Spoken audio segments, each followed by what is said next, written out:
I've served in the legislature now for a dozen years, and the reason I first ran is the reason I'm running for governor.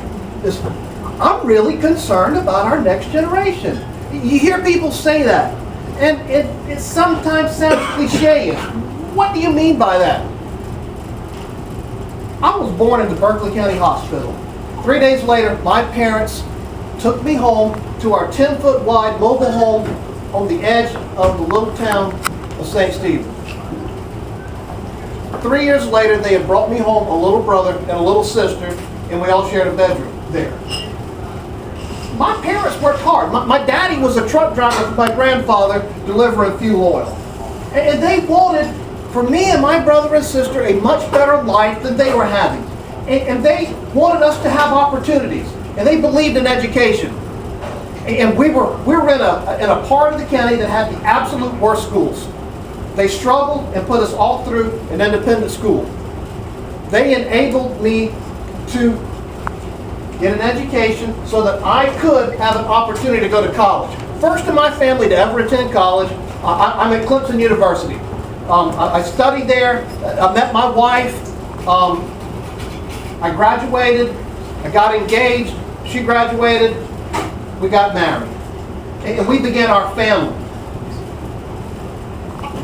How am I going to earn a living, okay? I've got opportunity. I've got freedom. I've got an education that my parents helped me pay, and I will forever be in their debt for that. But I'm going to start a store, a little convenience store. And I tell this story, and it's true. I went to the Berkeley County office building, and I pulled out a checkbook and wrote a $50 check, and they handed me a building permit.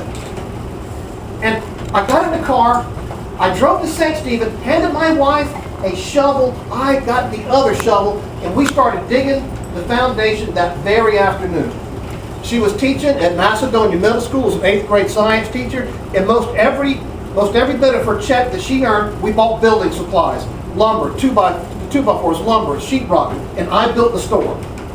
I opened at 5:30 in the morning, closed at 11 at night. I had opportunity, but I worked my butt off.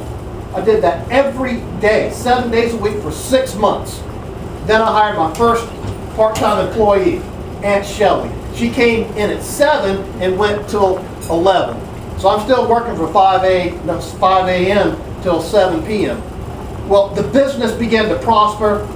I took what we made and built another store and another store. Before long, I've got a multi-million-dollar corporation on my hand because I had opportunities. Now, right across the street from that first store that I built, I'm going to build a much larger facility, okay? And I go to the county office building and I say, I'm going to build a much bigger store. Here's my plans. And they said, well, here's a booklet. Go read it and figure out what you need to do to get the permit and come back and see us. The number of government agencies in an 8-year span, I'm now involved in several layers of DHEC. I've got DOT requirements. I've got all kinds of planning requirements. And this is in a little rural town called St. Stephen. It took me 8 months and $32,000 in upfront fees before they gave me that same paper to allow me to stick a shovel in the ground. That's when I understood enough's enough. My kids will never have the same opportunities that I enjoyed unless somebody does something. So I call my senator. I start telling him about the issues that I'm having, some things that need to be changed. And the thing is, the guy, not only did not care, he couldn't understand any of the issues.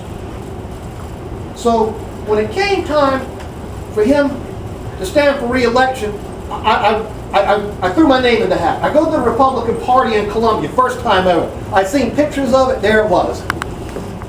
The building and the flag, and I walk up the steps and I find the executive director and I tell him, I'm going to run for the Senate. He said, what district? Because he's happy, there's a candidate coming in. He said, District 37. Oh, didn't you know that's one of their districts? A Republican can't win that district. You ever thought about running as a Democrat? I was shocked. And I left there a little dejected, but I wasn't smart enough to know that I could not win. So I went out there every day campaigning, and lo and behold, I won an impossible seat in the South Carolina Senate. And for the last dozen years, I have stood for conservative principle. I've debated, first it was just two of us, some of the issues. If it met within our founding principles of life, liberty, and property rights, if it supported those issues, I supported the bill. If it violated those, I was opposed to the bill. I'm on the losing end of too many votes, but we began to gain a few numbers. Went from about 2 to 4 to 6. There's 12 absolute staunch, hardcore conservatives in the Senate. There are a lot of other Republicans, and many times they'll vote with us, sometimes they will not. And that explains where we are. We're in treacherous times. Our federal Obama administration, the way they're handling our finances, the way they're stealing the opportunities our children could receive, and we're co-conspirators in that. We're spending the dollars they're throwing down there. We're getting hooked on those things. And for these reasons, I threw my name in the hat to run for governor because I'm more concerned about this country than I've ever been at any point in my life.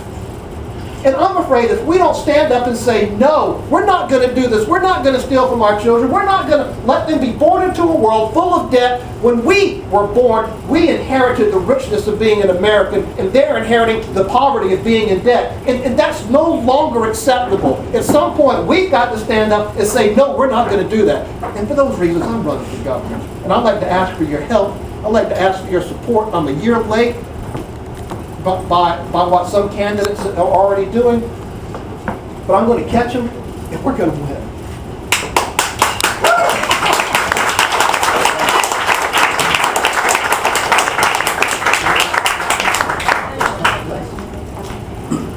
She says I got time for 1 or 2 questions.